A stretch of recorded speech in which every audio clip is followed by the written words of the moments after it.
Ang mapagbigay na punong kahoy, Michelle Silverstein. Noon may isang punong kahoy na nagmamahal sa isang batang paslit. Araw-araw dumarating ang bata para pumulot ng mga dahon at gumawa ng korona at nagpuno ring hari ng kagubatan. Nakyat ang puno at nagpaduyan-duyan sa kanyang mga sanga. Pinita sa mga prutas at naglaro ng tagu-taguan. Pag siya'y napapagod, nagpapahinga siya sa lilim ng puno at lubusang minahal ng bata ang punong kahoy at ang puno ay naging masaya. Makalipas ang panahon at ang bata ay lumaki at ang puno ay madalas na naiwan mag-isa. Ngunit isang araw, nagbalik ang bata. Halika bata, akitin mo ako, magpaduyan-duyan sa aking magkasama.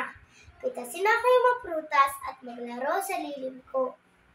Matanda na ako para makipaglaro. Gusto magpakasaya. Kailangan ko ng mga kagamitan. Kailangan ko ng pera. Pasensya na, wala akong salapi. Meron lang akong mga prutas. Kunin mo ang aking mga prutas at ikaw magkakaroon ng pera at ikaw ay liligaya.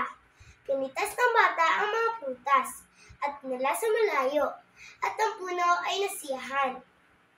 Matagal na nawala ang bata.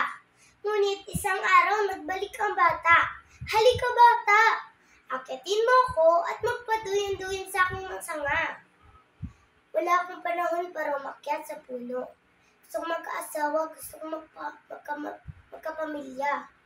Kailangan ko ng bahay. Maaari mo ba akong tulungan? Wala akong bahay.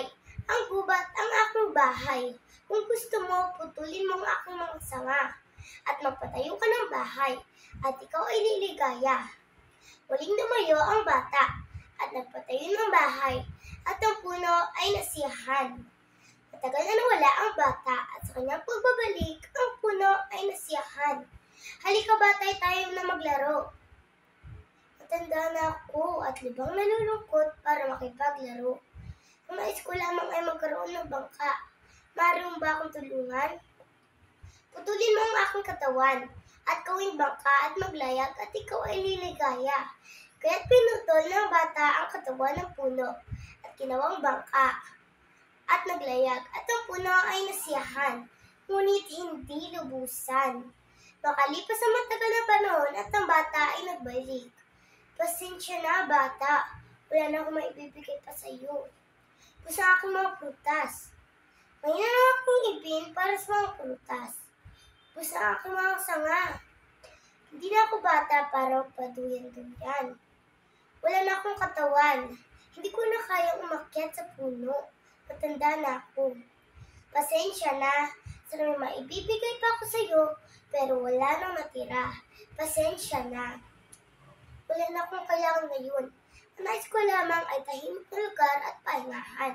Kung gayon, magandang upuan at pahinga na matandang tuod. Halika bata, umupo at pahinga. At gayon nga ginawa ng bata at ang puno ay nasiyahan. Ako po si Yumi Micaela P. Panargayo sa pangangalaga ni Miss Janelle A. Delgado.